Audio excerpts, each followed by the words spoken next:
அதே மாதிரி அல் குர்ஆனில் அல்லாஹு தஆலா பிரார்த்தனை என்பதை அல்லாஹ் அல்லாதவரிடம் செய்கிற போது அது ஷிர்கு, அது இபாதத்தில் கூட்டாக்கினது, நம்முடைய கலிமாவை உடைத்து விடும். அவன் தனித்தவன் என்றால் அவனை மட்டும்தான் வணங்க தகுதி என்றால் வேற ஒருவரை வணங்கினால் நாம சொன்ன கலிமா உடைஞ்சிடும். கலிமா உடைஞ்சா நாம இஸ்லாத்துக்கு வெளியே வைத்துருவோம். அல்லாஹ் கேட்கான், அல்லாஹ் எப்படி கேட்கான் சுப்ஹானல்லாஹ், சூரத்துல் அஹ்காஃப், குல் அரஐதும் மா ததுஊன மின் தூனில்லாஹ், அல்லாஹ்வை தவிர நீங்கள் எவர்களிடமெல்லாம் பிரார்த்திக்கிறீர்களோ அவைகளை நீங்கள் பார்க்கிறீர்களா? அரூனி மாதா ஹலகு மினல் அர்த், அல்லாஹ் கேட்கிறான், இந்த பூமியில் அவர்கள் எதை படைத்திருக்கிறார்கள் என்று எனக்கு காட்டுங்கள். வானத்தை படைச்ச யாரு? அல்லாஹ். பூமியை படைச்சாரு, சூரியனை படைச்ச எல்லாம் அல்லாஹ் அங்கேயல். எனவே அல்லாஹ் என்ன சொல்ல வாரான்னா, அல்லாஹ் தான் எல்லாத்தையும் படைச்சான் என்றால் அவனிடம் தானே நீங்கள் பிரார்த்திக்க வேண்டும். அவன் தானே இல்லாமையிலிருந்து எல்லாத்தையும் உருவாக்கினான். நீங்கள் அல்லாஹ்வை விட்டு வேறவிடம் பிரார்த்தித்தால் அவர்கள் எதையும் படைத்திருக்கிறார்களா? எப்படி கேட்க பாருங்க. அம்லஹும் ஷிர்குன் பிஸ் ஸமாவாத், அல்ல அவர்களுக்கு வானலோகத்திலே ஏதும் அல்லாஹ்வோடு பார்ட்னர்ஷிப் இருக்கா? வானத்தில் அல்லாஹ்வுடைய மலக்குமார்கள் இருக்கார்கள், அவர்களை நீங்கள் அழைத்தார்கள். அவர்கள் யார்? உங்களை போன்ற அடியார்கள். வானில் உள்ள மலக்குமாருடைய வேலை என்ன? அல்லாஹ்வை வணங்குதல். யஃஅலூன மா யுமரு, ஏவப்பட்டதை செய்வார்கள். அவருடைய வேலை மட்டும்தான் அல்லாஹ்வை வணங்குதல் என்று அல்லாஹ் தஆலா கேள்வி எழுப்புகிறார். இதே விஷயத்தை இவர்கள் பிரார்த்திப்பதால் இதே மாதிரி ஒரு வசனத்தில் ஒரு வார்த்தையை மாற்றி அல்லாஹ் தஆலா இருக்கிறான். எப்படி என்றால், முந்தி என்ன சொன்னான்? அல்லாஹ்வை தவிர நீங்கள் எவர்களிடமெல்லாம் பிரார்த்திக்கிறீர்களோ என்று சொன்னான் அல்லவா? சூரத்துல் ஃபாத்திர் 40வது வசனத்தில் எப்படி கேட்கான்? குல் அரஐதும் ஷுரக்காஅக்கும் அல்லதீன ததுஊன மின் தூனில்லாஹ், அல்லாஹ்வை தவிர நீங்கள் பிரார்த்திக்கிறீர்களே, எவர்களிடமெல்லாம் பிரார்த்திக்கிறீர்களோ அப்படியான நீங்கள் ஏற்படுத்தி கொண்ட இணையாளர்கள், அல்லாஹ்வுக்கு பார்ட்னர்களாக ஏற்படுத்தி கொண்டீர்களே, அவர்கள் அரூனி மாதா ஹலகு மினல் அர்த், பூமியில் எதையாவது படைத்திருக்கிறார்கள் என்று எனக்கு காட்டுங்கள். படைத்திருக்கிறார்களா? யோசிச்சு பார்க்க மாட்டீங்களா? படைக்கும் ஆற்றல் அல்லாஹ்வுக்கு மட்டுமே இருக்கிறது என்றால் அதுக்குள்ள ஒரு கேள்வி கேட்பாங்க, இவன் பிளைட்டை படைக்கலையா? எத்தனை விஞ்ஞானிகள் எத்தனை படைச்சிருக்கார்கள், அப்ப அதுக்கு என்ன? அப்ப கடவுள் என்ற இங்க அதே கதைப்படுது. மனிதன் கண்ணுக்கு முன்னால் 2 பொருளை செய்யறதை பத்தியா பேசுகிறான்? இடுவாம்புக்கான கேள்வி. ஏன் அல்லாஹ் கேட்கிறான்? இவர்கள் எதையாவது வானலோகத்திலே அல்ல பூமியிலே எங்கேயாவது எதையாவது உருவாக்கி இருக்கிறார், படைச்சிருக்கிறார்களா? சூரியனை படைத்தவன் அல்லாஹ், வானத்தை படைத்தவன் அல்லாஹ்.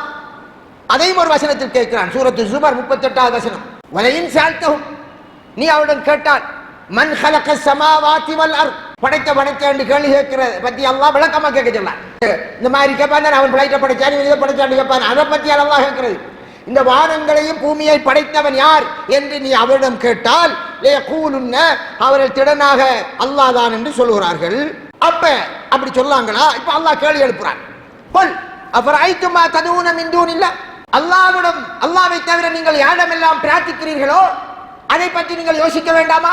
வானங்கள் பூமி எல்லாத்தையும் படைச்சா அல்லாஹ் என்று சொல்றீர்கள், பிறகு நீங்க அல்லாஹ் அல்லாஹ்விடம் போய் தேவையில்லை கேட்கிறீர்கள், பிரார்த்திக்கிறீர்கள். இன் அராதனி அல்லாஹு பிதுர்ரின், அல்லாஹ் நபி கிட்ட கேட்க சொன்னான். இதை கேள், கொஞ்சம் சிந்திக்கிறதுக்காக யோசிச்சு பாருங்க. திருப்பி சொன்னார், நபியை சொல்ல சொன்னார், அல்லாஹ் எனக்கு ஒரு தீங்கை நாடி விட்டால் ஹல் ஹுன்ன காஷிஃபாத்து துர்ரி, இவைகள் அந்த தீங்கை என்னை விட்டு தடுத்திட முடியுமா? அம் அராதனி பிரஹ்மத்தின் ஹல் ஹுன்ன மும்சிகாத்து ரஹ்மத்தி, அல்லது அல்லாஹ் ஏதாவது ஒரு ரஹ்மத்தை எனக்கு நாடி விட்டால் அதை அவர்கள் தடுத்திட முடியுமா? கேள்.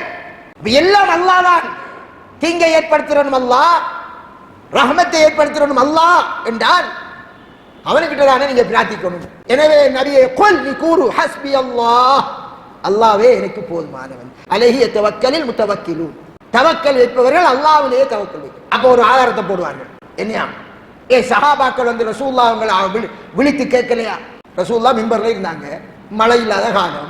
ஒரு சஹாபி வந்தாரு, யா ரசூலல்லாஹ், மழை இல்ல, பயிர் வச்சையெல்லாம் மழைஞ்சிட்டு மழைக்காக பிரார்த்திஞ்சோன்னாங்க. அப்ப இது கடவுளாக்கி கொண்டாங்கன்னு சொல்ல வரையிலான்னு நம்ம கிட்ட கேட்காங்க. முகமது நபியை கடவுளாக்கிட்டாங்க என்று சொல்ல வரையிலா? இது ஒரு கேள்வி என்று கேட்காங்க. சீதவிகால், ரசூலுல்லாஹ் முன்னுக்கு இருக்காரல்ல உயிரோட, இதுக்கு பேர் பிரார்த்தனையா? நாம இப்ப கதைக்கிற என்ன? மரணித்து போய் கபருக்குள்ள இருக்கார்களே, அவர்களிடம் நாம தேவையை பத்தி கேட்கிறத பத்தி அதெல்லாம் பிரார்த்தனைங்கிறது. எங்கேயோ உலகத்தில் மூலையில அடக்கப்பட்டிருப்பார். இங்க இருந்து நாம நபிகளாருக்கு சலாம் சொல்லும், அதை எத்தி வைக்கிறதுக்கு அல்லாஹ் வச்சிருக்காங்க. ஆரம்பிச்சுக்காங்க என்ன சொல்லலாம் ரசூலுல்லாஹ்வுக்கு சொன்ன ஸலாத்தை எத்தி வைப்பதற்கு மலக்குமார்கள் அல்லாஹ் வச்சிருக்கான்டா அதை நீங்க எத்தி கொள்ளல இல்லையா மௌலிமார்களே என்னத்துக்கு மலக்குமார்கள் இடையில ரசூலுல்லாஹ்வுக்கு அப்ப அவர் எங்க ஆலமுல் பர்ஸஹ் அதுல இருக்காரு அவருக்கு எத்தி வைக்கிறதுக்கு அல்லாஹ் மலக்குமாரை வச்சிருக்கான்ன்றதை நீங்க சொல்லல என்றால் நாம அழைத்தால் அவருக்கு கேட்க மாட்டேங்கிறதுக்கு மலக்குமார்கள் கொஞ்சம் யோசிக்கிறேன் இல்லையா அப்ப அல்லாஹ் கேட்க கொல் நபியே கேளுங்கள் மன் ரப்பு ஸமாவாதி வல் அர்த் வானங்கள் பூமியினுடைய ரப்பு யார் கேளுங்கள் அல்லாஹ் அப்படி என்றால் நீ கேள் அபத்தஹது மின் தூனிஹி அவுலியா அந்த அல்லாஹ்வை விட்டு அவுலியாக்களை எடுத்துக்கொண்டீர்களா லா யம்லிகூன லி அன்ஃபுஸிஹிம் நஃப்அன் வலா ضرا அவர்கள் அவுலியா என்ற வார்த்தை நல்லடியார்களையும் புரிந்து கொள்ளும் எல்லாரையும் புரிந்து கொள்ளும் நினைத்தான் இவர்கள் அல்லாஹ் அல்லாதவரிடம் பிரார்த்தித்ததால் அப்படி பிரார்த்திக்கிறவங்களை நாம் யாருன்னு சொல்லும் அவுலியாக்கள் சொல்லமல்ல அவர்கள் அவருக்கு வரக்கூடிய ஒரு தீங்கை போக்குவதற்கும் அவர்கள் சக்தி பெற மாட்டார்களாம் அவர்களுக்கென்று ஒரு புதிதாக ஒரு நன்மையை கபருக்குள்ளவர் உண்டாக்க முடியாது அவருடைய தேவையையே அவர் நிறைவேற்ற முடியாமல் இருக்கார் என்று சொல்லிப்பட்டு அல்லாஹ் கேட்கான் குல் ஹல் யஸ்தவில் அஹ்மா வல் பஸீர் யோசிச்சு பாருங்க ஒரு பார்வை உள்ளவர் ஒரு குருடன் ஈக்குவலாவானா அம் ஹல் யஸ்தவில் உலுமாத்து வன் நூர் இருள்களும் ஒளியும் ஈக்குவல் ஆகுமா அம் ஜஅலூ லில்லாஹி ஷுரகா ஹலகு கஹல்கிஹி அல்லாஹ் படைத்ததை போன்று படைக்கக்கூடிய அல்லாஹ்வுக்கு இணையானவர்களை இவர்கள் ஏற்படுத்திக் கொண்டார்களா நீங்கள் அல்லாஹ் அல்லாதவரிடம் பிரார்த்தித்தால் அல்லாஹ்வுக்கு இணை வைத்து விட்டீர்கள்